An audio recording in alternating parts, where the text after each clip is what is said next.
All right, they can hear me. They can hear you, right? Yes, talk. Hi, it's me. I'm not going away ever. You're stuck with me forever. Oh, glasses off. Glasses off. Doesn't bother anyone else. It bothers the hell out of me. Yeah. All right. I don't know. We're gonna see if Jason Wilson, our editor, wants to come on and talk about Loop Hero, but we're gonna get started for now. Okay. Let me bring up the chat. All right, we got everybody watching. We got the video going. They can hear you. They can hear me. And then I just gotta hit record on the podcast version, and then make sure that you can hear this. But you can? Could you hear that music? No, you couldn't hear the music. Could not hear that music. That's right. I turned that off. All right. Yep. Cool. I hear it now. Great. I hear voices in my head.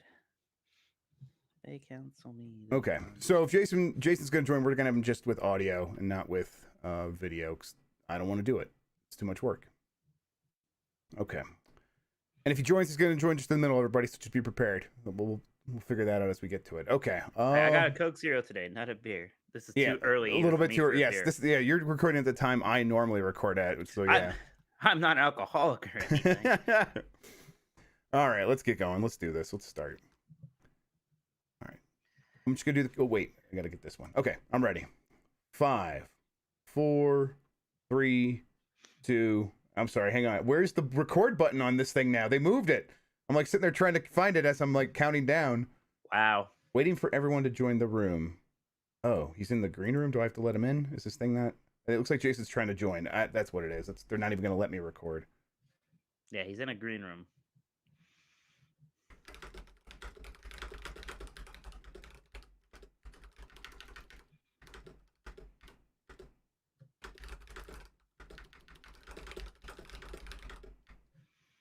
What a false alarm that was. Yeah, sorry about that, everybody. That's the worst countdown since AEW's ring explosion on Sunday.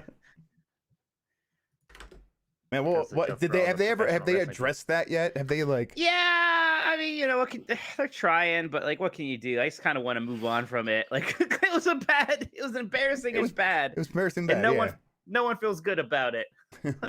let's just move on. They're trying to like storyline it. He's getting in here now, waiting for microphone access. I am here. Yeah, there he is. Yes, we can hear you. Okay, great. Yeah, no, I just had to hook up my headset. Yeah, no worries. We're live right now, so don't say any industry secrets. Yeah. And warn my family that I'm going to be recording. Yep. Okay. All right. Yeah, we're live on YouTube. I'm not. We're not going to grab your video because that'd just be too much messing around right now. But yeah, you'll just kind of be our on the line guest. All right. On the line guest. Oh my gosh, this is just like I was doing radio. Yeah, exactly. My first media internship was radio. I think you've told me that before, but like way before the newspaper. I guess not way before. No, well, this was in 1992.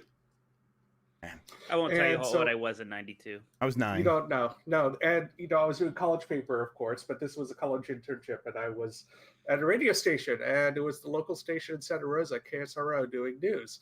And I learned how to do all the recording, and I used to know how to run a board. I don't anymore, but that was fun.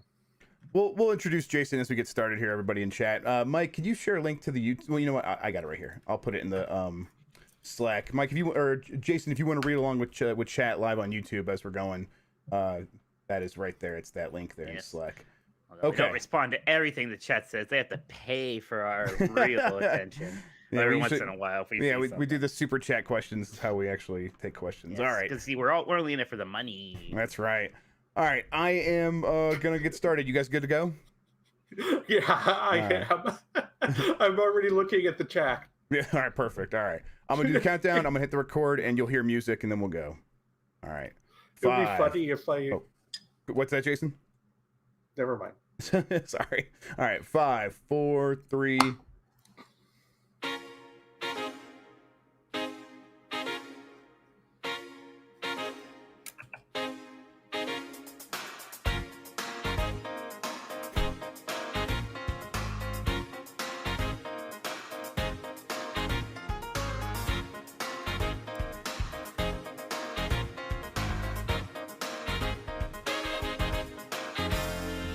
It's the internet. You're busy. Let's do this. Welcome to the Games Beat Decides podcast. This is the podcast where we decide everything about the world of games so you don't have to think for yourself. I'm your host, Jeffrey Grubb, and with me is Mike Minotti. And we also Jason. we also have our special guest here, Jason Wilson, Games Beat editor, joining us for the first time since Game of the Year podcast. A couple things. First of all, Mike, I really liked the air clarinet you were playing there. That was pretty good. Or was it an air saxophone? Well, it's a tin whistle. Oh, you were actually holding a whistle. I only saw it out of my peripheral vision. Oh, no, this is an actual thing, yeah. He's actually holding it. All right, cool. Wow, you got that part nailed now. And then, yeah, so Jason, thank you for joining us. How's it going, man? Oh, it's not so bad. Not so bad. My kids are driving me crazy. Yes. So Yeah. they're Same. They are in TV and video game and board game jail this weekend for trying to cheat on watching YouTube while in school and video games while in school, and it's going to be a long weekend. Yep. Yeah, it's I'm glad I didn't have access to that stuff when I was in school. I would have totally have just played video games. I mean, we had video games on our Texas Instruments calculators, and I pretty much just did that instead of class. Yeah, was there even flash games back then? Like, I feel like the flash games were like kind of and like computer class, but like constantly. Like I was in the school newspaper, and I think every single day, because at the end of the day, the computers would automatically delete any programs that like weren't there in the beginning of the day or something. So every day we would just download the demo for Alien vs. Predator 2 or Return to Castle Wolfenstein, and we would just literally all play that, and no one cared. Yep. All right. Well, we got some news. We got some games. We're going to get to all that. There's a lot going on. We're going to talk about Loop Hero with Jason. It's one of the reasons we wanted to have him on. First, though, you can get more from Mike and me at gamesbeat.com. If you have something to share with us, email the podcast at games+podcast@venturebeat.com. Thank you to Carlos Ayin, who is Insane in the Rain Music on YouTube, for the use of our theme song. If you are listening to this on the website player widget, or if you're watching live on YouTube, you can subscribe to the audio version of the show on Apple Podcasts, Google Podcasts, Spotify, and more. If you like the show, rate us wherever you're listening. It helps people find the show. And then you can join the Discord. There's a link in the description. Usually there should be a link down there right now if we're live. And then the podcast version, you should be able to find a link to that Discord. And you could get into the secret channels in that Discord by supporting my Patreon, patreon.com/JeffGrubb. There's secret private channels in there where we actually have real conversations for once instead of just the surface level stuff. No, it's a great Discord all over. So yeah, feel free to join that. The Discord itself is public. Come in there and have some conversations with us. It's been a lot of growth in there. It's been fun to see like people just having conversations nonstop. And I feel bad because I can like check in on it sometimes. Other times my kids are going off, and then I like look over and there's like great conversations happening. I'll keep the party going. Don't worry. Hey, we got a super chat already. If you're ready for that, I'm ready. Give it to us. From Alexander Dark 91, $5. Thank you. Here, I'm doing hearts now. I think that's my thing this week. Thank you. Hey, Jeff, any chance Xbox shows up in some capacity at the Paradox stream this weekend? Not that I've heard of. I would say, like, in terms of like big Xbox stuff happening in the next few weeks to months, I wouldn't expect too much. Like, don't get your hopes up too high. But like, with the Paradox thing, maybe Microsoft could be there with something. Like maybe Paradox says, "Oh, and there's some games coming to Game Pass." That wouldn't surprise me, but not that I've heard of. Nothing. Nothing major. What do you think of Jason? What I would look for is any Paradox game that already runs on Xbox or is part of Game Pass will, if they have any updates or DLC, that's what I would look for. Yes, that's a good, yes. And it's like how they handle that, and like, how they encourage people to keep accessing those games through Game Pass. They have a good relationship. There's been multiple Paradox games on Game Pass now, right? On PC. So yeah.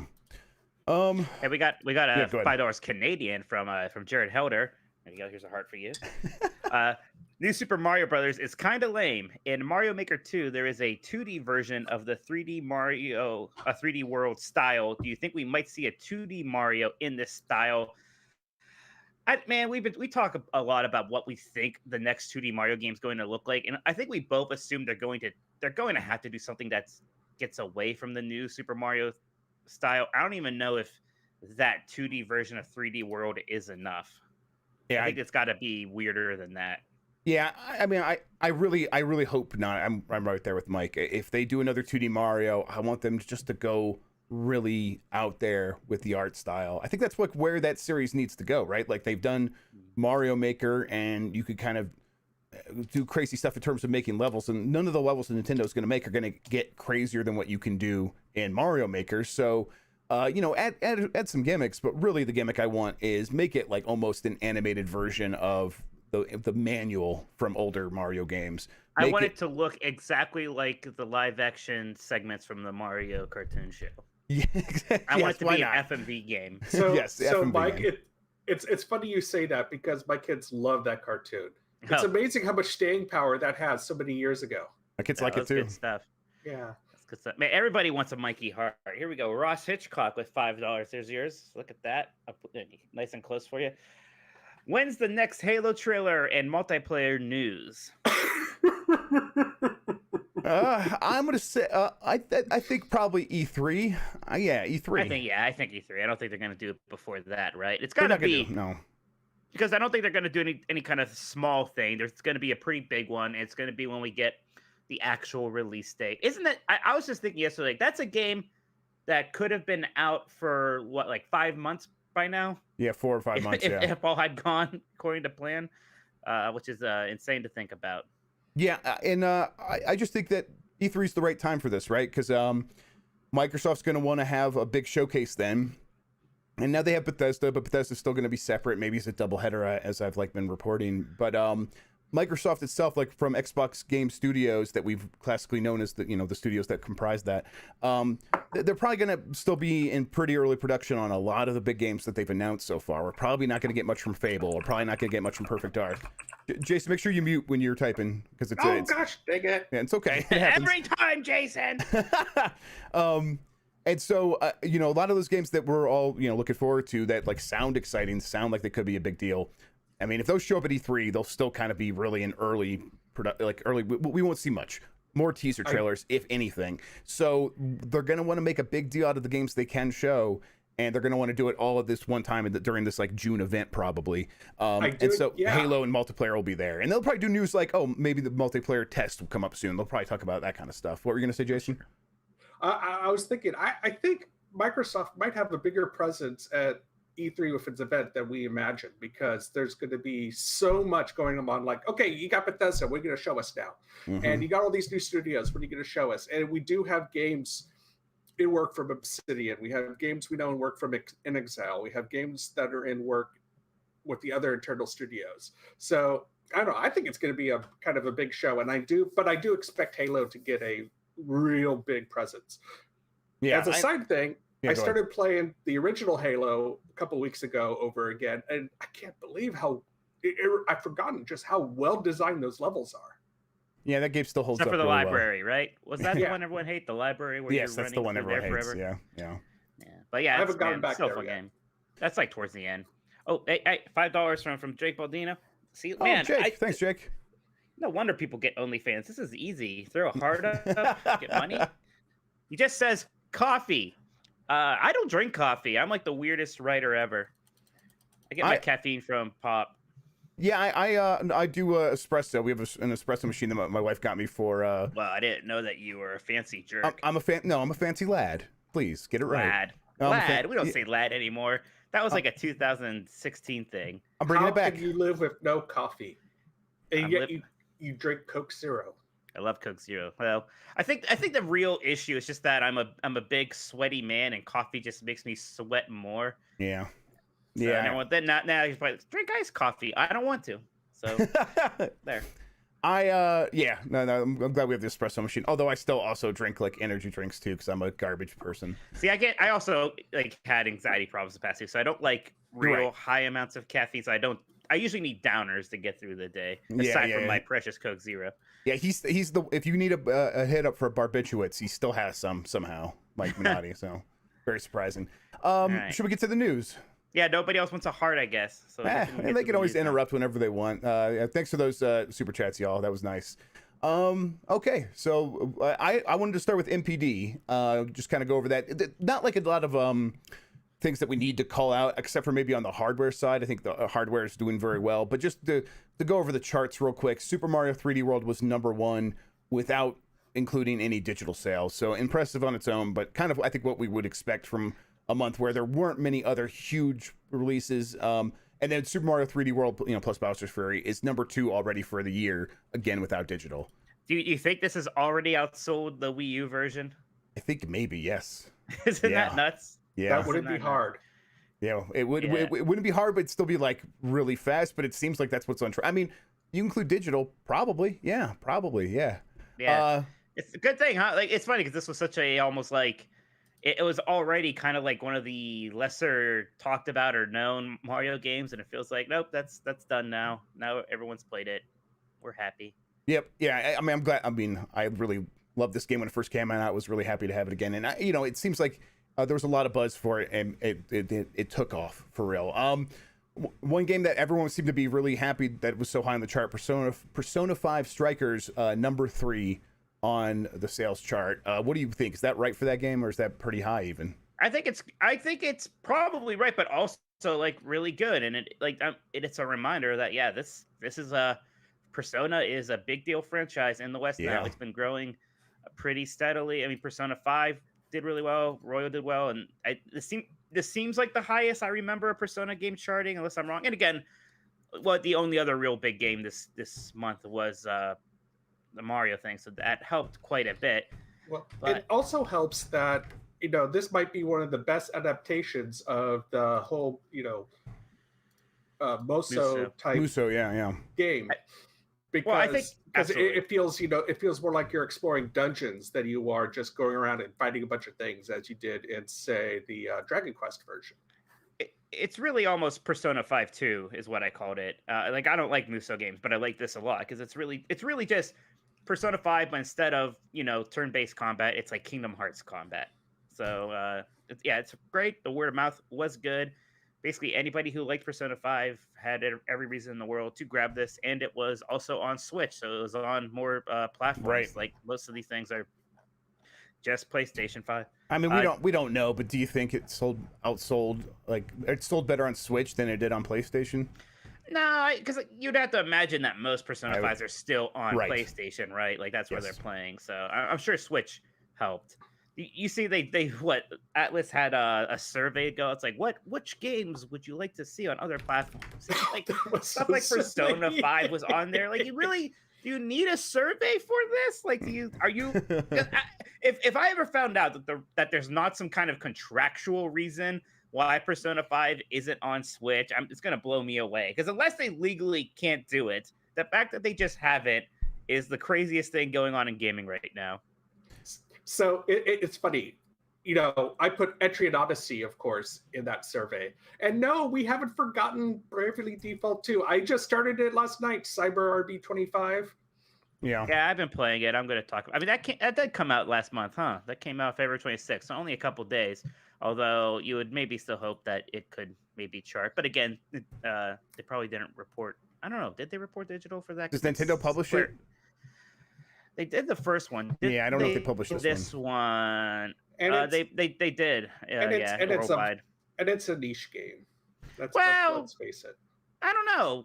I don't know if that's a good enough excuse for JRPGs anymore. Yeah. I think Octopath charted. So yeah, I think we'll see. If it doesn't chart on March either, then we'll know if that kind of maybe is just skated by with underperforming. All right, next on the chart, just Little Nightmares 2 real quick was number 6. What is this? I had not heard of this. What is Little Nightmares 2? Well, it's a scary game, so you won't play it. Well, never mind. It's a spooky side scroller, right? It's a platforming game. I haven't played it either, Mike, but he's right. It's a Dean scary likes game. it. Yes, Dean liked it. That's right. But I think a lot of people like it. Too hard of a tutorial then. Bang. Sorry, I can't help myself. 1 million copies sold worldwide for Little Nightmares 2. That's pretty impressive. Great. So yeah, that's great. It seems like one of those games that has not just a cult following, but like a really dedicated following from a certain audience, and the audience is people who like scary games. All right, let's talk about the heart. Oh, go ahead. Well, I would be really surprised to see where Valheim would be on this chart. It would be number 1, I think, except for maybe behind Super Mario 3D World if you include digital sales. But I guess Valheim's all digital, so yeah, that'd be the battle there. But Valheim was like 5 million copies in less than a month or something like that. So yeah, it would definitely be pretty high up there. I still think it's interesting that is still hanging around the top 5. It was number 4. It's still very clear that when people can get a PlayStation 5, this is the game that they are buying. So it's got legs. It's got spider legs. It's got 8 of them. Yeah, Are they hairy? Yes, the hairiest. That Hairier Spider-Man than game mine, which is saying something. That Spider-Man game and Last of Us Part 2, I think, were just ahead of like Mario Kart 8 Deluxe on the best-selling games of the last 12 months. Or maybe it was the best-selling game so far this year. Either way, it's like those are the games that continue to stay in the top 10 overall. I like bringing this up because the first time there's an NPD chart with Miles Morales, you were like you're trying to insinuate that it was underperforming. So well, I mean, my important point is that you're on that wrong month, and dummy. you're okay. Fine, you're right. God, that's right, I am. Hardware. Switch was number 1 for dollar sales and units sold. This is just going to come down to availability. Switch is in the prime of its life. They're manufacturing a lot of them, trying to keep up with demand even before this point, and now they're getting better at that. Even still, they are pretty much selling every one of the $300 Switch models that they can put on shelves, and selling a lot of Switch Lites as well. But the Switch costs less, so there's significantly more out there if it's also outselling it on dollar sales. But PS5 also doing well. It is the fastest selling console through the first 4 months, like following a launch. So, and U.S. tracked history according to the NPD. And then the NPD didn't say anything about Xbox, but Xbox is also hard to find. So that seems like it just comes down to availability.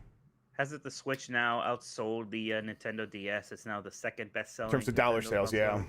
yeah, dollar sales, yeah. Because it's going to cost more. I don't know why I don't like that metric as much as just units sold, but I don't. Yeah, no, I mean, I think for hardware, you're right. It's because like dollar sales. You have to do math. Well, yeah, but it's like units out there. That implies then there's more people to buy software and all these other things, and just dollar sales is like, okay, well, that's how much the system costs, and they're not really making money on the system, so like it doesn't really matter how much revenue they're getting from it because they're netting pretty low amounts. Although Nintendo's making more money from the hardware than they ever were, so still, I guess it's impressive either way. All right, and then I just love how this is more of a indicator of demand than it is of supply at the moment when it comes to consoles. Yes. Yeah. And it's just it's very healthy in that there's a lot of demand, but it's such a shame that we can't meet the supply yet, and I don't know when that's going to change. Yeah, I think I doubt it will even be this fall, but we'll see. I think it'll probably be early next year. I'm doubtful of that too. I am doubtful of that too. Yeah. Just to go over the numbers real quick. Hardware was up 121% to $406 million for the month. Software content, so this is like all software and DLC and mobile. So just the entire software gaming industry was up 30% to $4 billion. And then accessories was up 41% to $195 million. I like that accessory. I like it. Go ahead, Mike. This is the last month we're going to be able to compare to a non-pandemic month also, right? Correct. So it's going to be interesting to see if things, and plus starting next month too, we're going to be comparing to when the Animal Crossing bubble was happening, right? So it's going to be interesting to see if next month we still have growth or not. Yeah, these numbers should flatten out a little bit for sure. The total industry up 35% to $4.6 billion. I know numbers are tough to get across on podcasts, but figured I'd give them to you guys real quick. Anything else from NPD that we should read out, or should we just get on to Xbox and Bethesda? Well, I'm just going to say, in addition to this, we had one significant company going public too. Oh, you talk about Roblox? Yeah. Yeah, that's on the rundown for the news. We'll get to it. Yeah, I'm just talking about how good numbers are. Oh yes, for sure. That was a big deal. We'll get to that after Xbox and Bethesda. Let's go ahead and check in on that real quick. Okay, so as we were saying last week, I think Xbox and Bethesda did have an event, and that was yesterday as we're recording this.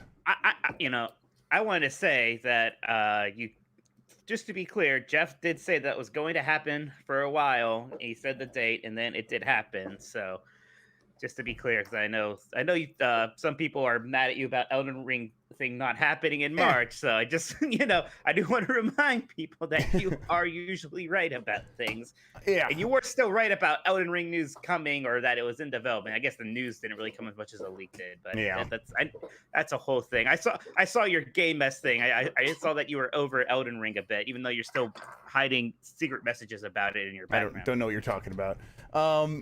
Yeah, Elden Ring, the whole Elden Ring thing. It's like, okay, I get it. People were. That relationship started weirdly. Like, we weren't even really trying to get people to come watch our show for Elden Ring news, right? We were just like, I think I mentioned neither of us are big Souls fans. Right, yeah, we like some of the games. And then I think I heard some, like, good news, like, I tweeted, like, I'm optimistic. And then the next day I tweeted, no, I'm pessimistic. I had heard differently. So, and then from there it all kind of grew wildly, and we had no idea that there was like all these memes and all these people like on this message board 24/7 looking for any tidbit of news. And so when they started showing up, it's like, oh, okay, well, I mean, I'll see if I could find anything for you people. And then it just kind of got out of hand from there. And I'm like, okay, I never should have I did my best to try to be honest with those people, but when it kind of falls through, I feel bad. But at this point, I'm like, I think anybody who actually like listened to the things you were saying knew that you always were saying. There was a clear distinction between what you knew was going to happen and what you thought was going to happen, and when the reveal was going to happen was always more of a yes, not a guess, but a gut feeling and some things. Yeah, based on what we had. We know it's going to be this year. We know it's probably going to be by E3. But even then, again, like that, like God, I'm already worried. Like they say it's going to happen E3. Like we don't know. We don't know. It's not the big message was always that the game is not canceled. It is coming. Yes, it definitely exists, and we'd seen that point. We had seen that trailer for a while before it like leaked. So like we definitely knew something was happening. We wished we could have shared the trailer with everybody, but that was just not our place. Someone else did. I don't need Elden Ring news. I want to know when the third and final act of Baldur's Gate 3 is coming. Yes. Yeah, we're not getting harassed for that one quite as much. Yeah. Those fans aren't quite as hungry. Hey, $5 from Ryan David. You get a heart. Thank you. After watching the Game Mess show live, sorry about the Elden Ring question the other week. Love the show. Didn't want to send you guys to Gamer Hell. I mean, we don't mind questions. No, it's fine. Yeah, it's not. And definitely this is not anyone's fault except for my own. Yeah, like it also comes to the territory. So like we get that it's the job. It's just also like, if people are going to start being like, if Elden Ring subreddit is trying to cancel me, I'm just going to let them. That's fine. I was never. Are they mad? Because I thought they were always relatively nice about it. Right. There's a lot of people. There's a lot of people who are still very nice. That makes it even easier. It's like those people will come and find me, and they, a lot of them are in the Discord now, and they could hang out there and continue to be nice, and that's great, and we could talk about it. But there's some people that are just like, betrayed or fraud or stuff like that, and it's like, listen, I can't. And then they'll dig up the two other things you were. They'll dig up the two other things you were ever like wrong about, right. Guesses too. Yeah, and it's like about Xbox going away or something. Get mad. Hey, $5 from OG Bread. There's yours. Jeff, please. Our Elden Ring will aim for the drywall next time. Sounds like more. I don't know if that's a warning or a threat. So what is this heart stuff? It is what it is. They get a heart. I love them.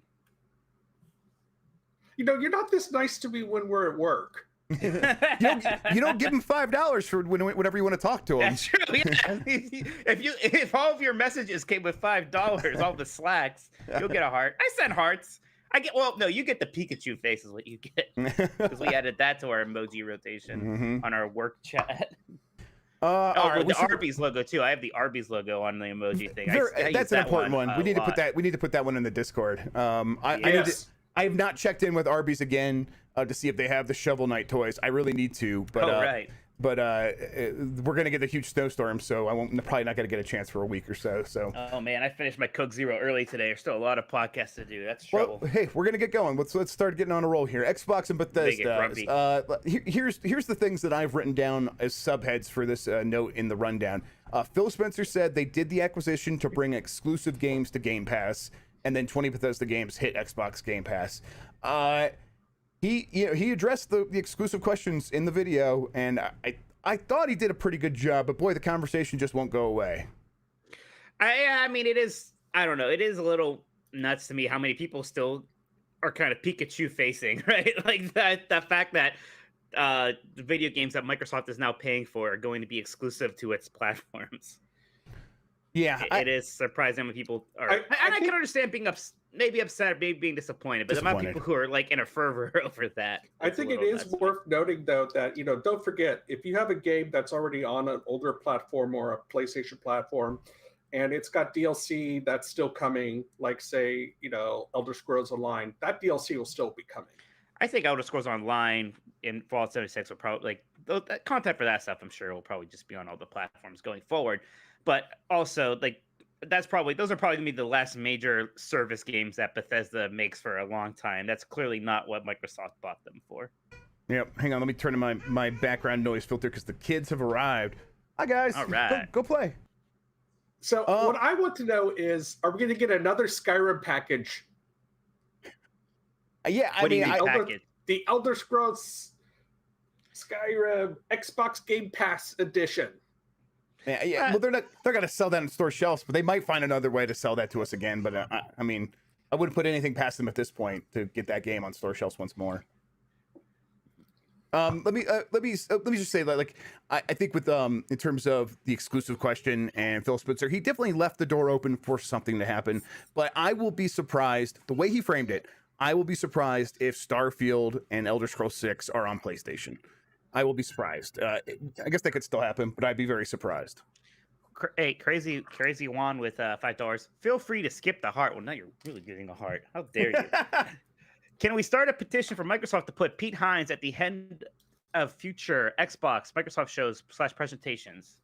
Yeah, I like Pete Hines. Pete Hines he's pretty good at it. He's at I don't least. know if I feel that strongly about it. I'm going to sign a petition or start. Yeah, one, you're but- right. If I was like walking into Kroger and there was some person with a desk saying, "Hey, sign this petition, get Pete Hines to do this stuff," I would just walk past him. But I'd be like, I gotta get these cookies, man. I'm sorry, I'm busy. But if that ended up happening, I would like that. That would be just fine with me. Isn't You'd be a great game show host. You know what's funny? If Kevin Butler was a thing now instead of 10 years ago, Kevin Butler would be doing all this stuff. Yeah, they would actually just hire like an actor to pretend to be an executive for real. Oh, yeah, wow, that's a deep hit. Yeah, well, Kevin Kevin Butler's. Oh, I'm always thinking about Kevin Butler. I know, I missed that. Was good stuff. I'm always thinking about what's the Sega Saturn guy? Sagata Oh, sure. Senjiro. Yeah. He sacrificed his life to save us. Yes, that's true. Yeah, but his son's here now. Yeah. So I get why some people are like, okay, so Phil Spencer once said that he's against exclusives, and now he's making this exclusive. And I don't think it was ever that black and white. I think he talked about he didn't think that something like going out and paying for a Tomb Raider like exclusive worked very well for them. It's not something that and doing that felt kind of against what they were trying to do. And now putting games on Game Pass exclusively is very much not the same thing, especially when you are buying these studios and paying for them to make games. At that point, you are funding development. It's not the same thing as going out and seeing a game that's mostly done, spending money to prevent it from going onto other stores. And I guess maybe some people that's a distinction without a difference. And to me, it's not. Taking on the risk yourself to actually create games from the bottom up is kind of should give you sort of the leeway to make these things exclusive and kind of make those risks worth it in terms of building up your brand. But at the same time, like, if some games do actually end up on PlayStation after maybe a year-long exclusivity window, that also wouldn't surprise me. So I don't know, but overall I thought the event was good. It was like a fun event to watch. They were really good. It was not actually just nice to see people sitting together in a room talking about video games for the first time in a year. I thought they did a good job with that stuff. Hey, $5 from Stephen Lamb. There you go. If Ball in Wonderworld is as bad as the demo, will you recommend it because it's a bad car accident, or will it go into a permanent quarantine? Jeff's gonna find out when I assign him to review it when we get code. That's for sure. You got off the gun there faster than me because I was gonna be like, Mike's gonna tell us after he reviews it. I asked for 2 codes. Yeah. Hey, we'll find out. We will see if it is as bad as the demo. We'll try to see it through. I think the recommendation is almost certainly going to be there, even if it's that bad throughout. Just watch a YouTube video, watch us play. Don't subjugate yourself to that. It's $60 still. I guess it's probably not going to be that much money for very long, but yeah, don't do that to yourself. And don't use the keyboard, Jason. Or I mute muted. yourself. Well, you're talking to me right now, so definitely not. Gosh, dang it. Okay, let's go into Roblox. Roblox went public and its stock price went up to the point where it's now worth $45 billion. That is a lot of money for a game that almost no one ever talks about, except for we cover that game pretty frequently. But even then, most people don't talk about it. I was thinking about that. Why don't people talk about it? And I mean, it really is mostly a kids thing, right? Like that. Yes. That's the reason why, right? I'm sure like all the 12-year-olds at school talk about it constantly, but that's not something that is like cross generational. There's not a lot of people our age playing Roblox, and it's not meant to be. That's fine. No, people our age are making stuff and selling it. Oh, that's fine. Yeah. So like, I mean, Roblox is this giant thing, and this really does put into perspective just how giant it is. Hey, real quick, $10 from Infernal Tim 1. Here you go. There's a nice Youngstown heart for you. I'm just here to fund another commentary video. Funniest thing I've seen in months. Yeah, we're going to do more of that. People like that ball. Yeah, they did. I was thinking. I still think we should just do it again. Just play the Ball in Wonderworld demo again. Like that is not the worst idea you've ever had, I think. And that's it's like maybe we could just like play it once a week until the end of the year or something like that. Until you go crazy. Yeah. It's not the worst idea, but I was thinking like what other games we could do, and it's like there's usually not as high profile bad games along those lines. Sonic 06 is right. Classic. Yeah, the Silent Man or whatever, the Quiet Man. I can't remember. Is that game bad? I don't actually know. No one ever talked about it. Did you miss out on that? That was famously bad. There were so many similar reaction videos of people playing it and making fun of it, like they did with Ball in Wonderworld. So. Yeah, very much a bad game. I did miss out on that. But like, so I was thinking, maybe I'll just, I got the Steam account where I could just kind of go on there and troll for some bad games, and maybe we'll just find some bad games on Steam and play through those and see. There is something like being high profile is part of the secret sauce, though. So that's what makes a Ball in Wonderworld so special. Yeah, I know. But well, you know what? I think if I surprise you with some stuff that you haven't like even heard of from Steam, I think there could be some fun there. We'll give it a shot. We'll give it a shot. Sure. Thanks, Tim, for the encouragement, because that makes us want to do it even more. I remember back in the old GamePro days when we introduced It Came From Steam, and we played a weird game from Steam every week. Yeah, no, I think I think the games are even weirder now, so it could just be even more fun. From Jedi Mass 4, $5, $4.99. But I'll round up for you and give you a heart. Do you think the Part 1/Part 2 split of the Final Fantasy VII Remake hurt sales of Final Fantasy VII Remake? People might have decided not to buy a game with half a story. Nope. I mean, I think maybe a little bit, not substantially, because we talked about this before. When you look at like the sales numbers for Final Fantasy VII Remake, it's good, but maybe good. That's a game you expect to have astronomical sales, or could have had astronomical sales, and it didn't. Yeah, it was like 5 million copies the last time they reported it, which is pretty good. But again, I think that's a game you expected to be like in the conversation all year long in terms of like, oh, it's in the top 10 every month, and that's not what happened with that game. It's still sold well, but it didn't sell like as well as some of the other PlayStation exclusives. So, maybe there's something to that, but I don't know. It's hard to tell. I think maybe people are waiting to hear, is this a game for me anymore? Because I think a lot of people who buy into like PlayStation exclusives are like, oh, it's a JRPG. Isn't that the stuff with the turn-based combat? I don't like that. And then when they find out that this is not that, and now I can play it on PlayStation Plus, when the next one comes out, I expect the next one to do even better. I expect it to sell really well, like 7-8 million copies pretty quickly. Go ahead. For Mogos 87, another $4.99. I'll round that up to $5 too, and give you a heart. On the Microsoft/Bethesda roundtable, Phil implied the potential of other studios and Microsoft using id Tech. What's a game you would like reimagined using id Tech?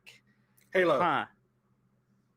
Yeah, we say id or we say ID, by the way. I always said id. I say id. I mean, it is. I say id. That's what it's referencing, the id and the ego and super ego and all that stuff. So,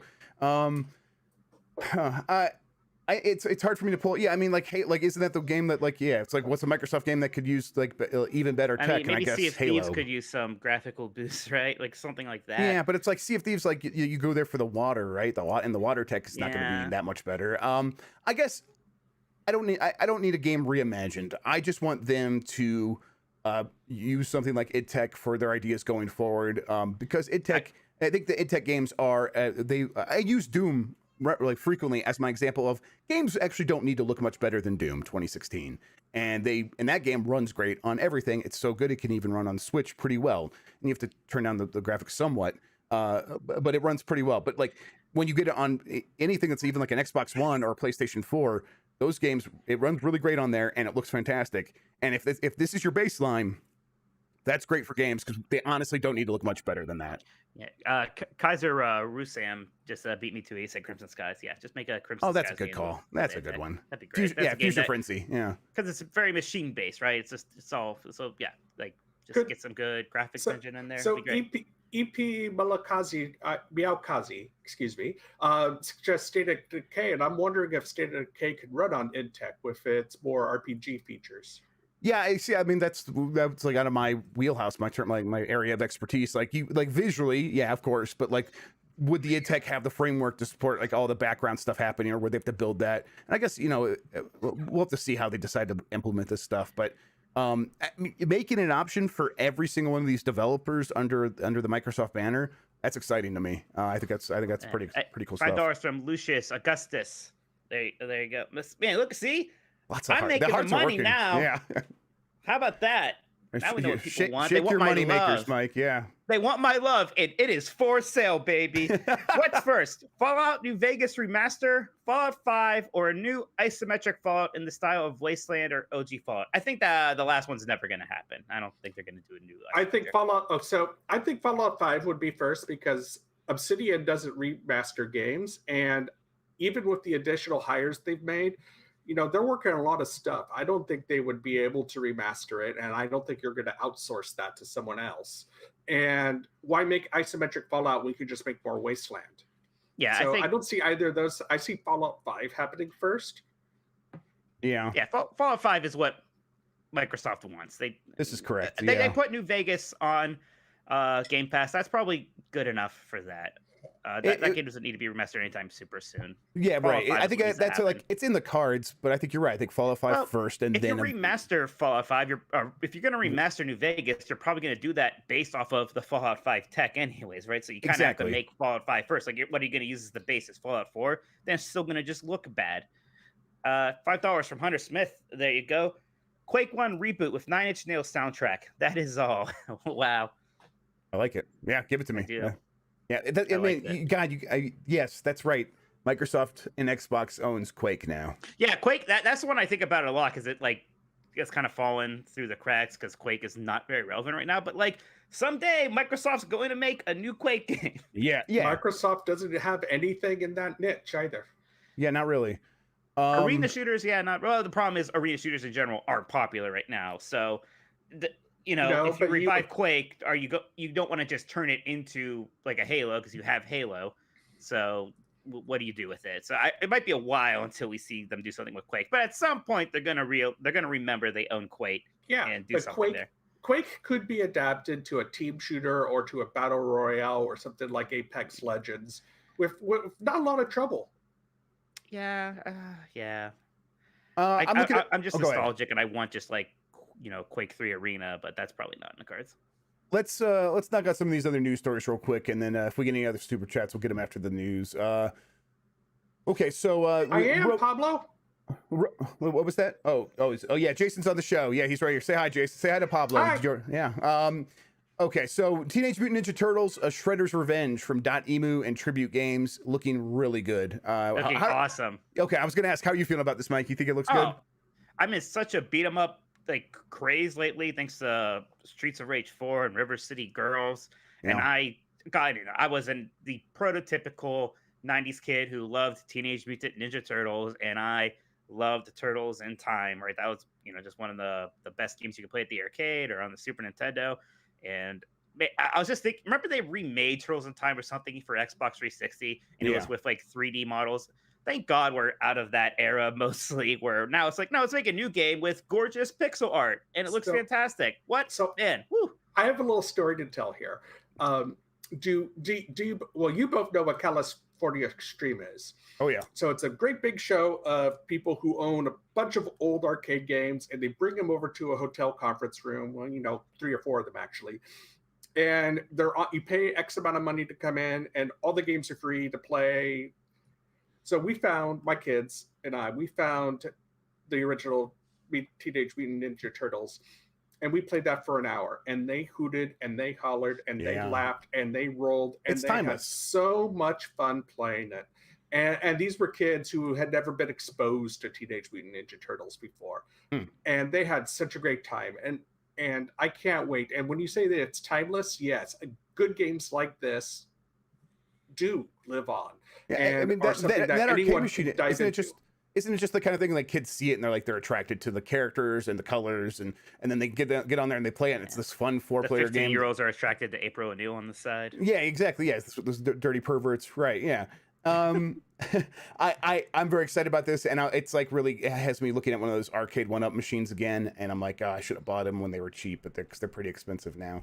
But yeah, I would love to have a 4-player Teenage Mutant Ninja Turtles machine, and then I can't wait to get this game, which is coming out in 2021. No other release date other than that. But Tribute Games did Panzer Paladin, which Mike talked about a few weeks ago. Yeah, it's a good game. Yeah, very good one. Very good looking game too. Yeah. I've had friends who like don't play video games at all anymore message me. They're excited about this because they just grew up that same time as me. You want super chats now or later? No, go for it. $5 Canadian from Polish Kraken. Hey, there you go. Are we getting Evil Within 3? Probably. I think you're right. Probably. Yep. I think, yeah. Because they're doing Ghostwire Tokyo right now. And then after that, what are they going to do? I guess if Ghostwire Tokyo really takes off, maybe they'll do a sequel to that. But Evil Within 3 by then will be... Evil Within 3 sounds like such a Game Pass game, right? Like, it's the kind of game where it's totally. It's horror, and so like it's gonna have its audience, but you want that audience subscribed, and then you just kind of steadily give them horror games over the years. But then maybe you attract people who are like, I don't want to spend $60 for a horror game because what if it's too scary for me? And then they try it and they end up liking it because it's on Game Pass. It's ideal for that situation. That's me. I'll give it a try since it's on Game Pass, and I haven't played Evil Within. Any more super chats, Mike?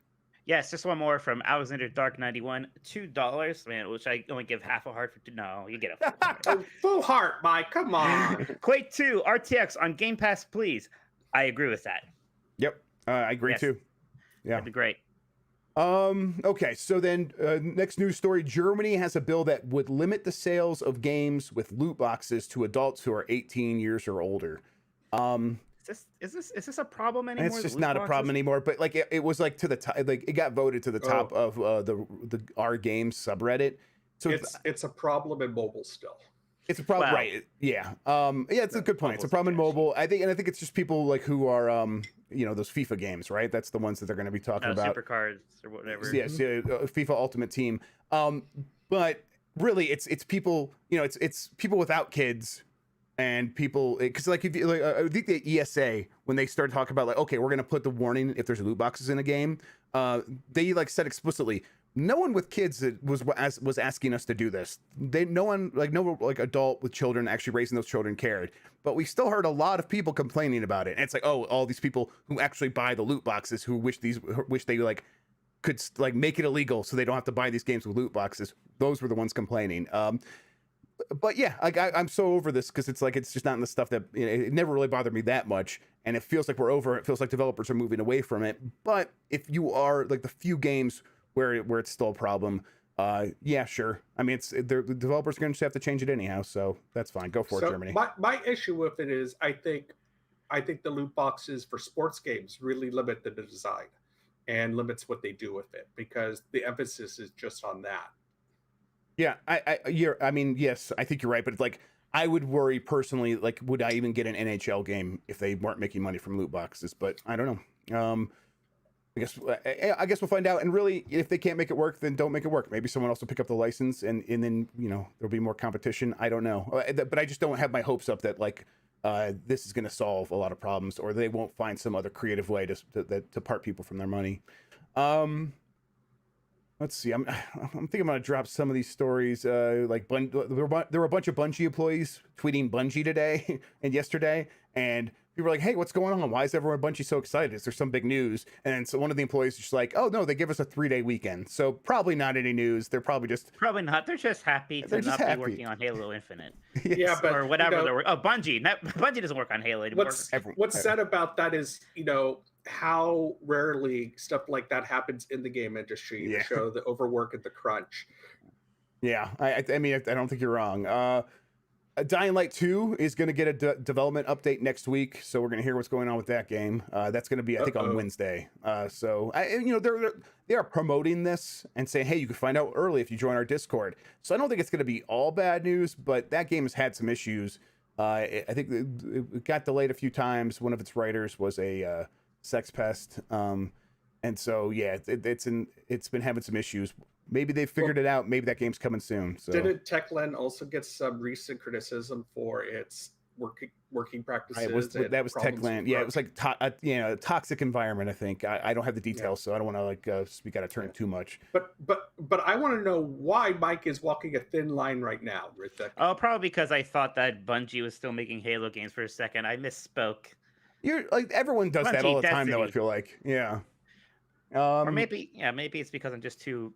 Maybe it's because I'm showing too much neckline right now. That's a pretty thin line too. Getting people too excited. Someone's trying to kickstart this old Game Boy Color game called Infinity that got canceled, and they're going to try to bring it back and actually finish it. And it looks pretty good. It looks like one of those Game Boy Color RPGs, and I like that style quite a bit. So I think that Kickstarter is either kicking off soon or has already started, and hopefully they're able to finish that. So that's Game Boy RPGs are my RPG blind spot. I need to look into this. Yeah, some really good ports of the first 3 Dragon Quest games were on Game Boy Color. Yes, yeah, I think people say that those are pretty good versions. Okay, so I'm gonna go to questions now. You didn't want to talk about the Square Enix Presents thing or whatever that is? Did I just skip over that? I mean, I guess they're gonna do Square Enix Presents. What else? Yeah, Square Enix Presents Balan Wonderworld. Yeah, that's right. So they're going to talk about Balan Wonderworld. They're going to talk about Outriders. Both those games. Those games are in rough positions, but they're going to talk about the ongoing 25-year anniversary of Tomb Raider. But we know that Tomb Raider trilogy, the definitive trilogy, leaked on the Microsoft Store, and that had a date, the same date as this Presents event. So it's almost certainly going to get Shadow dropped of the Tomb Raider. Mike, hey, what do you think about that? Shadow dropped of the Tomb Raider. People sure did not talk about Shadow the Tomb Raider very much, huh? People didn't seem to care for that one. Yeah, there you go. It was Rise of Tomb Raider was good. Yeah, that's the funny thing about that. Like, that's the funny thing about that whole trilogy thing. Like, I just need Rise. Yeah, same here. I don't even need the original one. Yeah, or not the original one, but the first one of that trilogy. So, correct me if I'm wrong, but this is going to be like a Final Fantasy and Dragon Quest less event, isn't it? Yeah, probably. They didn't say anything about, like, they gave us a list of the franchise they were going to talk about. So unless there's some surprises, I wouldn't expect those or Kingdom Hearts. Yeah, I guess the headlining thing is Life is Strange 3, and my understanding there is that they have a new developer. Like it's not I can't remember the name of the developer now, but the one that made Life is Strange 1 and 2 is not working on this one. And then maybe some Life is Strange games coming to new platforms seems likely. So they'll talk about that. And then they're going to update us on some of the other games that are coming out. But I'm really just there for Balan Wonderworld, Mike. You know me. Yeah, me too. I'm excited to see the sales pitch. I'm excited for real. to see the sales pitch. Jason, did you watch our video of me and Mike playing Balan Wonderworld? Not yet, because I haven't seen it. I don't blame you. I didn't know you guys did it. You didn't tell me. Yeah, well... Gamesbeat, don't you read it? Is that what you like to say? I don't remember the story. It was there. Well, dude, no, it's okay. You sit the kids down, you get the family together, and you put it on the TV and you watch it with them. I hope I don't swear too much. But yeah, gosh. It's the one about it's the where I said this game explores America's obsession with corn. Oh, that's right. I did the funny tweet. Yes, exactly. So yeah, okay. But if you haven't fully seen this game, you really have to see it for yourself. Yeah, you see, I edited a 5,000 word Dean story, and my mind is mush. Yeah. Don't Nod from Pablo. Thank you so much. Don't Nod was the name of the developer that did Life is Strange 1 and 2. Okay. Questions. I'm not all I want, and you can't stop me. Mike, did I forget any other news stories, or should we go to questions? Questions. Nick Turbo asks, how would you rank the PlayStation consoles? Oh, 2 is definitely the first. Let's not talk about the portables. Probably 2 at the top. Then maybe PlayStation 1, then 4 and 3. 5 is still up for debate. So I got 2, 1, 4, 3. I would rank 2, 1, 4, 5, 3. You can rank. You're really ranking 5 already. It's just, I mean, granted the 3 was bad, so maybe we could already just put that at the bottom. I wouldn't say the 3 was bad. I would say that I had more problems with my 3 than I had with any other PlayStation console. Yeah, it had issues. It's a good thing PlayStation 3 had Uncharted 2. I'll tell you that much. Yeah, I love the PS5 though. I hope everyone who wants one can get one this year. I imagine it's a good PlayStation 5 console. is going to, be above PlayStation 4 when it's all said and done. Easily, maybe yes. above 1. Yeah, but Yes. PlayStation I think 2, it's the same architecture, right? So it's going to have that thing where all the games that run on 4 are pretty much going to run on 5, so you don't really need the 4 anymore. And also the 4 was disappointing in terms of its hardware anyhow. So I modded my PlayStation Classic and added a bunch more games to that, so I've been appreciating the PlayStation 1 a good bit lately. So that's maybe I'm a bit higher on that than some people would be, but PlayStation 1 is still fun. So I guess I should tell people how to ask questions. I changed it up. There is a Google form, but you can only access this Google form if you are a podcast producer, and you can get to that channel on the Discord if you subscribe to the Patreon. So just go to the Discord. You'll find information there about how to ask questions. Or you could send a super chat like EP Miyakazi just did with $5. Thank you, EP. Here's your heart. In yesterday's Xbox Roundtable, Phil was very excited to start working with Tango Gameworks. Do you know what they're working on, Jeff? Maybe a hint. Well, I mean, they're doing Ghostwire Tokyo right now for PlayStation, right? That's a PlayStation game. But I imagine that he was excited to go to Tokyo because they do have something else coming. But I also just think that, like, I guess maybe I wouldn't read too much into it. I think Phil just likes going to Tokyo. They got great food there. I think he's probably a big hit with the developers over there. And so when he comes to visit and he's got money, I think they're pretty happy to see him. And they probably show him a good time out on the town and stuff like that. I don't know how much of that's going on in Tokyo right now. Disneyland. Yeah, it's great. So I would say that I assume, just like as we discussed earlier, that they're working on The Evil Within 3 because that's such a great fit for Game Pass. Yeah, that would be my guess. I think he's excited because it's a great studio and they don't have a lot of Japanese studios working for them, so that it's a different type of working relationship. Yeah, and I know he's interested in supporting Japanese development, and I think he said that for a long time, but now's a good time to prove that. Because a lot of developers over in Japan are going to think hey, Sony doesn't seem that interested in Japan games. They seem interested in games coming from Japan that are for everyone. But what if we kind of want to make something that's pretty weeby? And maybe Microsoft will be there to put some money for them. So yeah, maybe when he's there, he'll do some of that. But even within 3. This is Microsoft's chance after all these years to finally break into Japan and sell some boxes.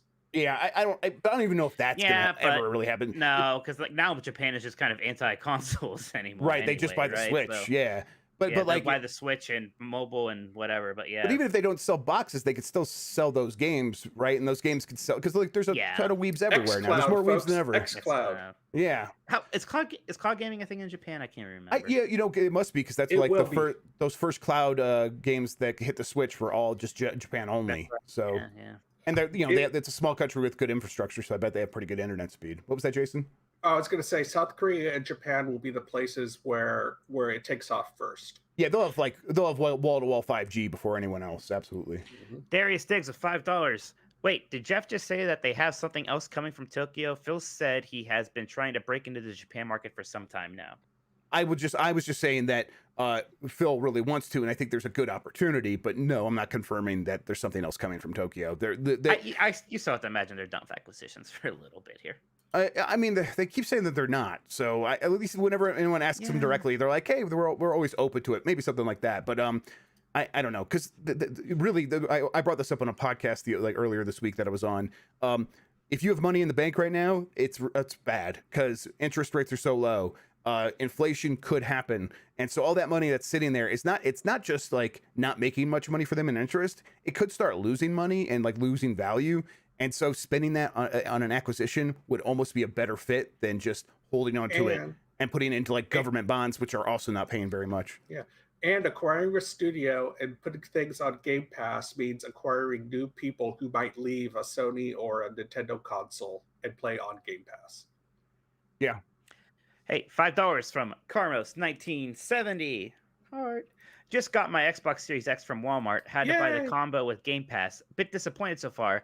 Played the medium and it looks next gen. With this face. Yeah, I guess, I mean, I don't blame people who are disappointed with the consoles in any way, because Especially now that they're so hard to get, right? It's like the Right. payoff for 4 months of trying to get one, and you're playing the medium.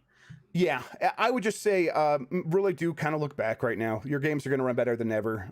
Older Game Pass games or anything in your library, and I still find that exciting. But if that's not your jam, if you are just looking for the next thing, especially on Xbox, because so many of the studios that Microsoft acquired were just finishing up other projects with other publishers before they came to Microsoft. They're going to be reloading this year, so you're still going to have to wait for a little bit. Play River City Girls. Yeah, get some like retro style games for real. Or go like get some friends on your Discord server and say, hey, let's go like pick a game and play it together right now from Game Pass. Sea of Thieves. Sea of Thieves, yeah. Someone suggested that, I see too. What's that? Someone suggested Sea of Thieves. Oh yeah.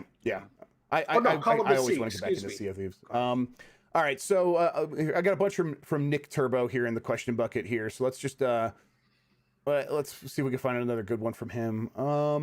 What will gaming be like in 10 years? Go, Mike. Probably pretty similar. I have no idea. I don't know if that's disappointing, but I'm constantly thinking back on how much things changed from like that NES era into like the Xbox 360 era, and how things have relatively slowed down since then. If you're looking for me to say cloud gaming's the future, I will not. I hated cloud gaming forever, so no on that. But yeah, I mean, gosh, it's weird because 10 years from now it would presumably be the next consoles. There will be next consoles, right? That was the thing. Was what with PlayStation 4 and Xbox One? Those were going to be the last consoles ever, or something. No, there's still going to be consoles, and it's going to be hardware updates. But besides from that, your console could be different than what you think. It could just be your TV. You could buy an Xbox TV. I don't think so. Maybe with be Game interesting. Pass. It would be interesting. Maybe that's the one. I guess wild card here is Game Pass and how much that grows, and if that grows beyond boxes. Right, in 10 years, in any way. is it just as weird to buy a game as it is to buy a movie or a CD? Right, which is possible in 5 years, I think. Yeah, I can't predict the next 10 years because I have no idea what things like AR and VR tech, what sort of controls we'll have. It's just like things change so fast every day in games. That's like in 10 years it's so far. I still think in 10 years AR and VR are still going to be very niche. Maybe less niche, but I don't think it's like the next major Halo game's a VR game. I don't think that's happening. No, it'll have to make its own sort of footprint for sure. You're right. And that brings us to let's see, a Schaefer question. I want to take a quick temperature check. How do you all feel about VR as a gaming platform? Mike just kind of gave his right there. Mine, we've done this before, but the Segway scooter is kind of how I felt about it. Like, the Segway was this big deal. People made a big deal of it before it came out, and then it came out, and it didn't quite live up to that. And then they tried to sell it as an enterprise thing, and now it's sort of gone away. I think it's not going to go away like the Segway sort of has, but it's going to have to make its own way, and it's not going to be attached to gaming in the way that it has been. It's going to, it probably will become like a lifestyle and like a work sort of thing where you use it during the day during your job, and it augments the way that you do your job, and then just naturally people will find ways back into gaming from that. But the idea that the next Halo game is going to be a VR game, or the next Half-Life game it is probably also going to be a VR game after the one they already did, it's probably going to start separating a little bit. Like it's going to branch off and kind of have to make its own sort of signature style. For me, it all depends if wireless VR is going to be locked into the Facebook ecosystem or not, because there'll be people who don't want to be part of that ecosystem. Yeah, wireless definitely matters. I mean, it's where even the next PlayStation thing, right? It's going to have a wire, which is an upgrade, but still, it's like, a wire. Okay, that's annoying. And still, I still just get sick from VR. I can't use it very often, and ultimately, I'm not going to play games in a way that makes me ill or uncomfortable. And it's not everybody, but it's enough people that there has to be some work done on that front. We have to get to a I don't know. There has to be some other technology leap here. We have a couple more super chats real quick. It needs to get to where you don't need cameras set up and you don't need wires. Right. It's still a bit of hassle. And it's getting closer. Yeah, Humdrum Dog 0211 with $2. There you go. Phil wants to visit Japan. You think they'll buy any, with any presumably being studios? We talked about that a bit. I don't. You think it's more likely than I do because of what you're saying about money in the bank and how it's better to spend it. But like, who's for sale right now? It's not who's for sale. It's who would respond to X amount of dollars. Well, yeah, sure. Yeah, but in Japan, who's buying? It's like hard to buy companies in Japan. I think like the reason Bethesda had Tango, I think, is because Bethesda started Tango. They gave Shinji Mikami money to start a studio, and that's easier to do. And maybe that's what Microsoft will end up doing. Like, there's a bunch of developers leaving Sony Japan Studios. So maybe go give them money to start a that's that. Or the one is Kojima Productions, right? Because there was that thing in the background. So right. So that would be my guess, is that he is trying to make a deal with Kojima, but not an acquisition. It is to pay for the next game to be timed exclusive, maybe, or maybe some sort of Game Pass thing, or maybe something like. Because was it the rumor that Kojima was trying to make something that was going to work in the cloud? Well, who else can do that? And Microsoft would be willing to make that deal, I think. So if I were Microsoft and I wanted to throw money around to make a big splash, I make an offer on Square Enix. That can't be for sale. Square Enix. Hey, I mean, it's a public company. So it's a public company, but I don't think as a public company, you have to listen to a really good offer that's good for your shareholders. Yeah, but I don't think that Microsoft would do the what is it called, when it's an offensive acquisition, when they try to take it over and they don't want it. Yeah, hostile takeover. Hostile takeover. Yeah, no, that doesn't seem like something Microsoft would want to be involved with. No, but the question is, hey, Square, we want to buy you for X amount of money. Would that work? Yeah, I'm just throwing that out there. Yeah. I mean, I think maybe it's a lack of imagination on my part. Maybe it's because I also don't want it to happen that I'm it's not going to happen. But I don't know. Even Capcom seems more likely than that, and that's another one I don't think is ever going to happen. Not anymore, yeah. And just buying a company in Japan for an American company is difficult. So, way more regulatory stuff to get over. But let's move on. We got $7 Canadian from RDX, son of a fet. There you go. So with the new browser being able to run Steam on Xbox, how will Sony feel about their games coming to PC will also be played on Xbox? Does that work like that? I see. Okay. So I don't think it's Steam. I think it is GeForce Now that runs on there. But maybe Parsec runs, and then you could run Steam through that. Because Steam doesn't have a native cloud thing that you could run through the browser. It would be such a roundabout thing that I don't think many people are going to do it. I don't think it's going to be. So I think that's exactly radar. I think it's you have to surface these things to the extent where you're launching it in the browser, but there's an app on your console that when you click it, it opens the browser and sets everything up for you automatically so that you're playing games really quickly. And if it's not like that, most people won't do it. But yeah, you got to test it now, Jeff. Yeah, I will. I'll see if I can play. I wonder if any of those Sony games are work through GeForce Now. But I guess if Parsec works, I could just sign in my Steam account through that. And if I could play, I bet someone's already done this, but Horizon Zero Dawn on Xbox, that'd be funny. Okay. So let's see. Maybe one more question, then we'll talk about Loop Hero and some other stuff. Let's see who asked this one. Oh wait, this is from Canubel, who taught me how to say his name. Nice. We were saying Nobel. I guess Canubel is actually how you say it. Did you guys think Microsoft already bought another studio but don't talk about it because Bethesda deal wasn't done? Probably not. Probably not. But again, I'm Mr. I think they're going to be quiet on that front for a bit. Yeah, I'm not sure. I'm not sure. Or will they do more IP deals for Game Pass, like Yakuza, for example, in the future? I think that's a definite. No, that's absolutely happening. Yeah. Absolutely, that's going to happen. And he says, "Thanks for the show. No problem, Canoe." Oh, speaking, to the person just got Game Pass and wasn't happy with just playing the medium, play a Yakuza game. Yeah. A bunch of Oh, those are so good. Let me see if there's any. So I'm gonna save some of these Nick Turbo questions for weeks when we're slower. Okay, last one from Raymond Mogos. Any idea when we could see a new Saints Row game? No. Man, I mean, I hope soon. You would think that spin-off thing, which was like the only entry that franchise had all of last generation, that bombed real hard, and it was just a really misguided thing that went on there with that. It is but still, like I'm sure that there's some people looking at that like, oh, people don't care about Saints Row anymore. People just didn't care about that. I think people would still be excited about Agents of Mayhem is the game you're Agents of Mayhem. Yeah, I couldn't remember that name. It's a generic name. It was generic game. It looked generic, and it was a bizarre decision. So I still think it's a bit away if it's going to happen. Like, what do those people make now? What are they on?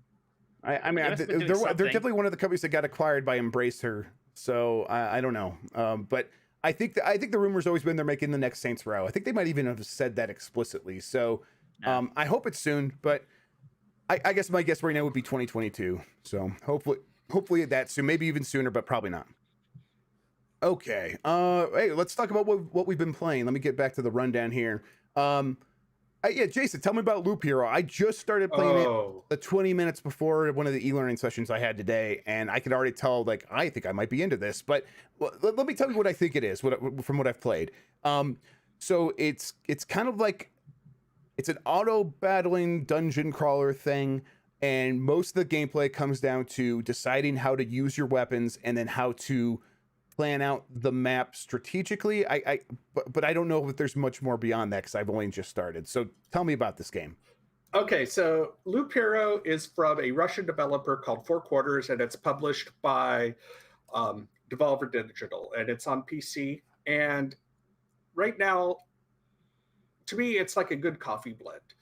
It's got a roguelike in that the map that you're looped on, your hero walks around the map and it's looped. So like that, it's like an idle game.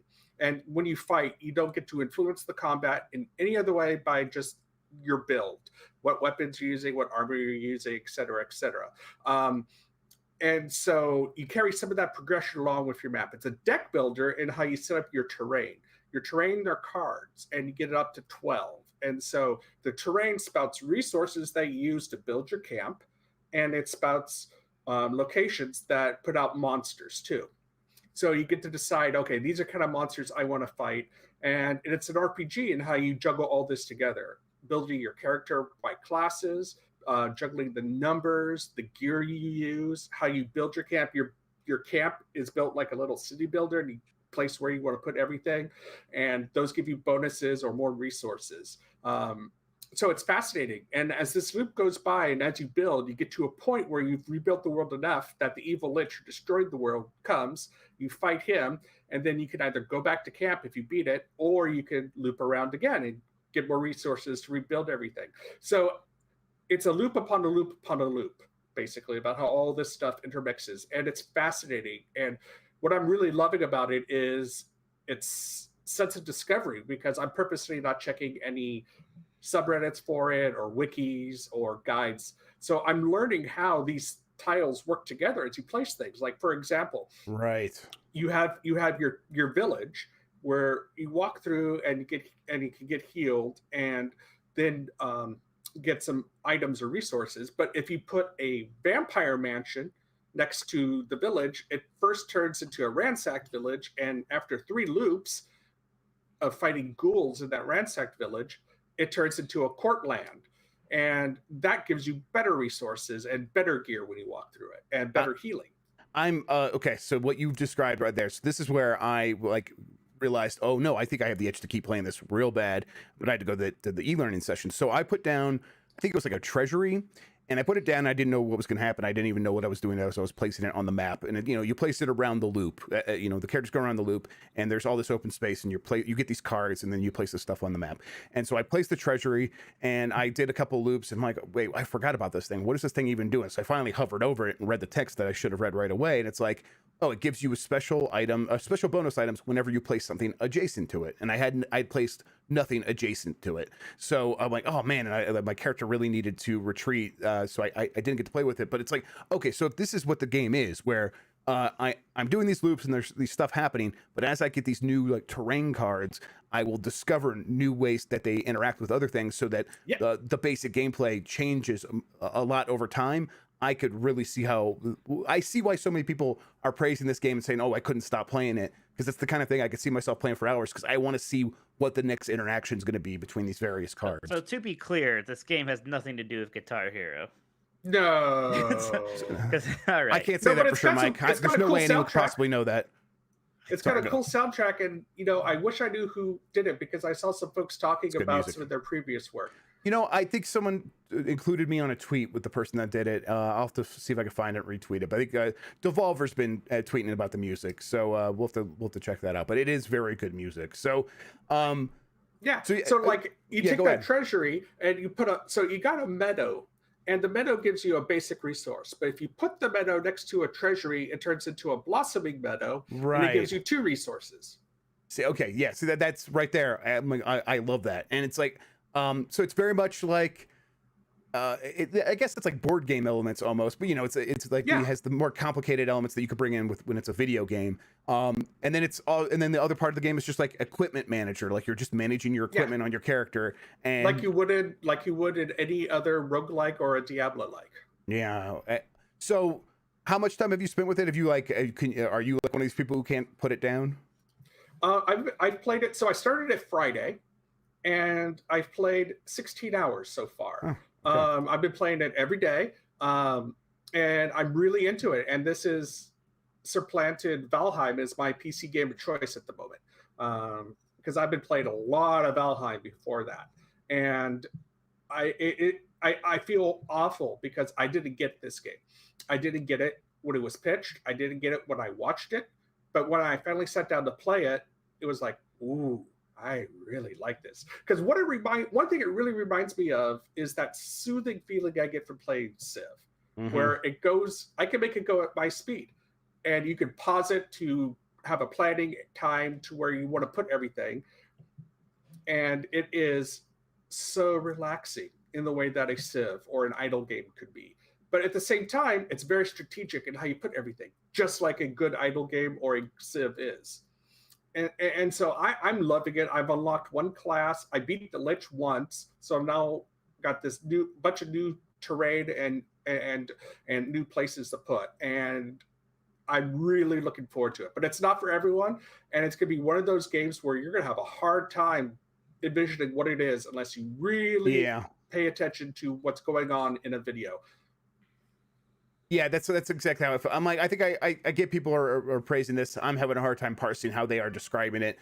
So I'm gonna have to just sit down and play it myself. I'm glad I did, because I'm definitely gonna put a lot of time in. I'm playing it on my laptop, and I'm just gonna I'm gonna drag my laptop around with me and keep playing it. It's not necessarily a game you need to, it's very low res and stuff like that, and I'm like running in the window on the side there, so it totally works really well that way. Although I was gonna try to do other stuff while I played it, and I couldn't like drag my eyes away from it. I had to just keep paying attention, because it was engrossing just in that first 20 minutes for sure. Yeah, so I've had TV shows on in the background while I've been playing it. Yeah, I think it's something like, if you get into a groove, I bet you could do that really easily. Mike, you want to do that super chat? Yeah, we got $5 from Chandler Weatherford. There you go. Make nice crystals there, I believe, Weatherford.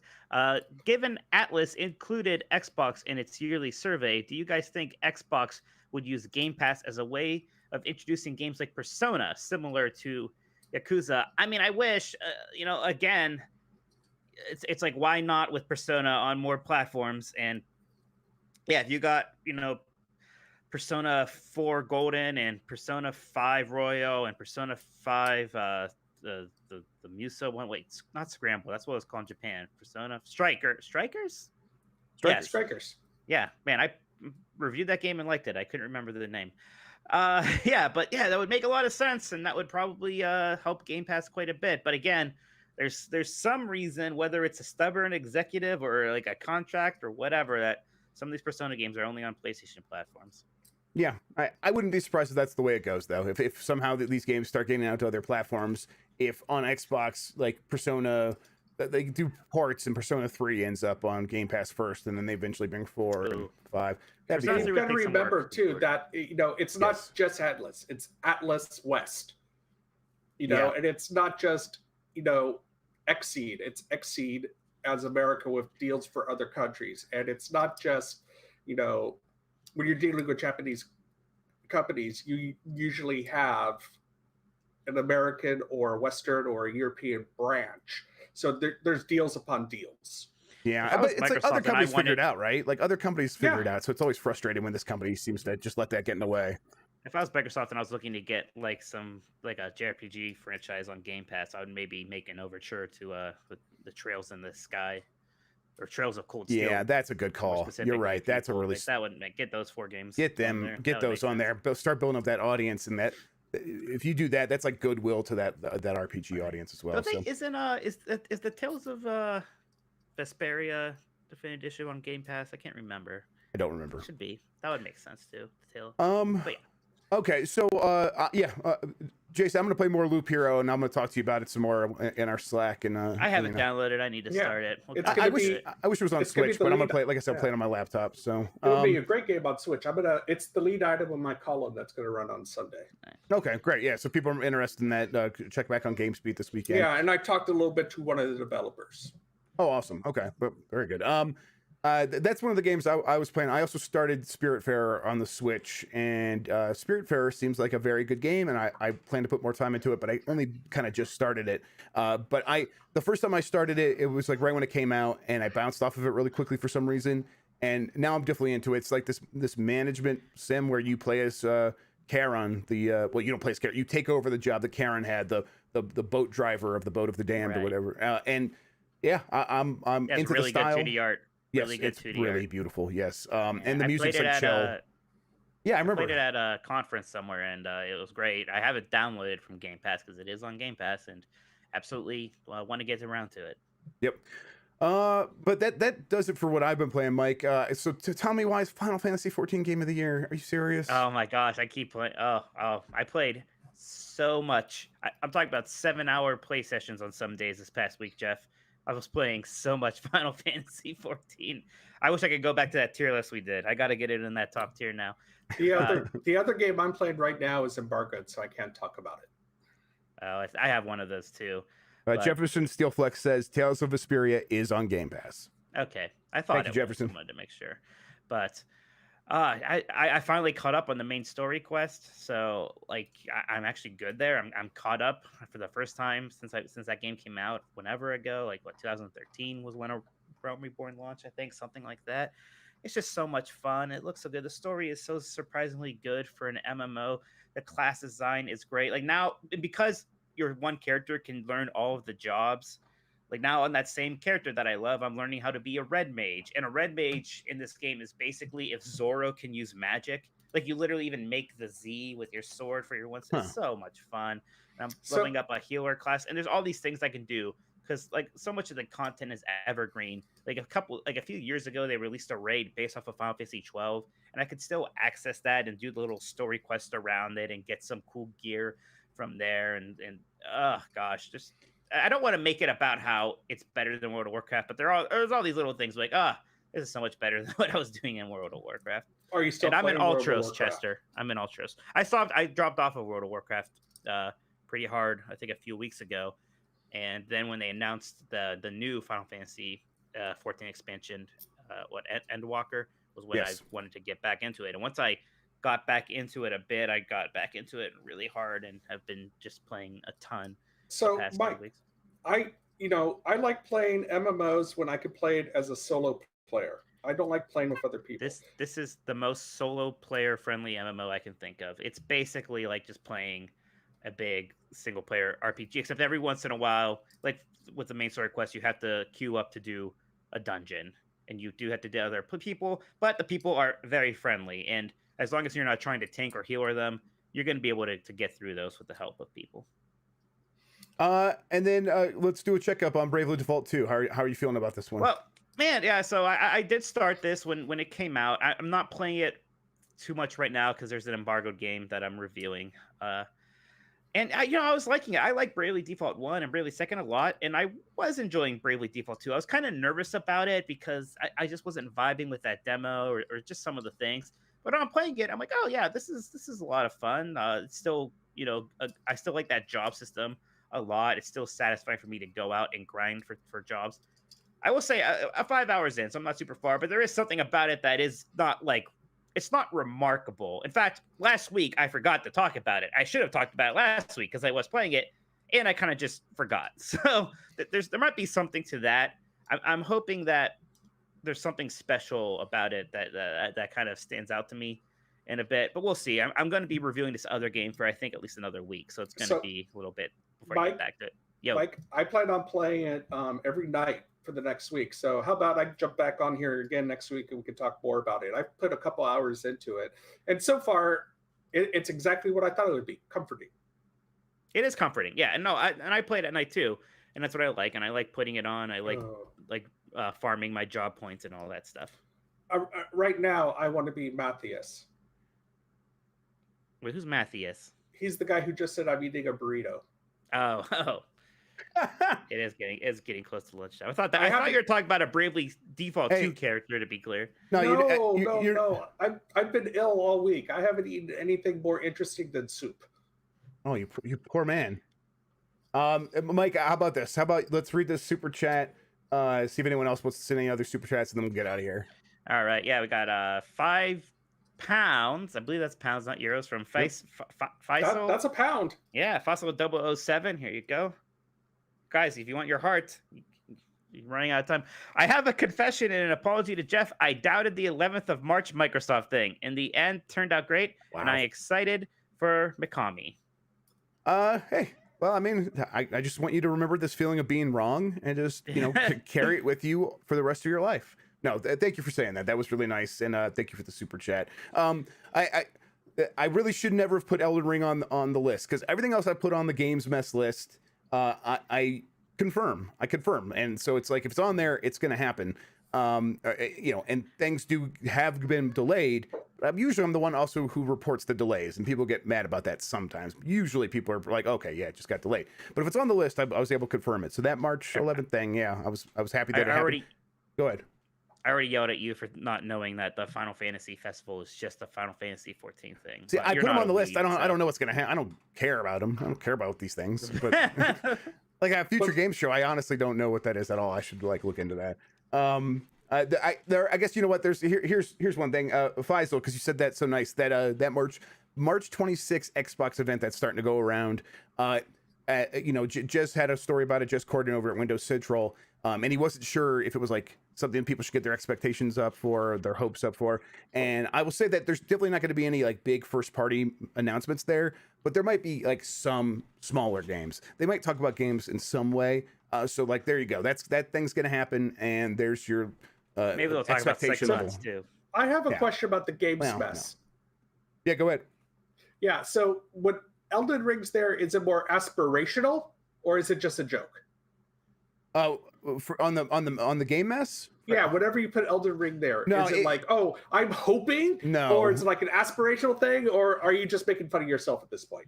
Well, no, I removed it from the Game Mess list now. So it was on there because I had heard from one person who was at a company that would probably know that it was going to, that things had changed from, you'll hear eventually, to you're going to hear soon.